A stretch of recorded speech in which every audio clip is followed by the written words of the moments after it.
At para sa kompletong listahan ng mga sangkap, ay panoorin ang video hanggang dulo. And I'm Fanny from Fanny's Cookery. Dalawang pampano fish ang gagamitin natin for today's video. Ihiwain ko lang ito sa mga gilid para naman mabilis maluto ang loob. Then season natin with salt, magkabilang sides ay bubudburan natin yan. Fry the fish in heated oil until golden brown and cook. Then turn over natin to cook the other side. Combine 1/2 cup pineapple juice, 3 tablespoon of vinegar, 1/4 cup banana ketchup, 2 tablespoon brown sugar, 1 tablespoon oyster sauce.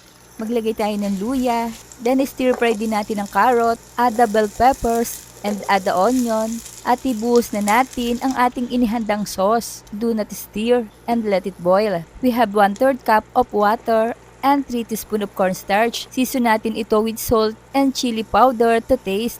Add whole peppercorns. Stir muna natin bago ibuhos ang slurry mixture. Ito yung tinimpla natin kanina. Then add pineapple chunks. Stir natin and cook for a few minutes. Turn up the heat. Ito na ang ating sweet and sour pampano fish. Kain na po tayo mga preni. Ang sarap, pwede itong pangmalakasan ha, at itry nyo na rin.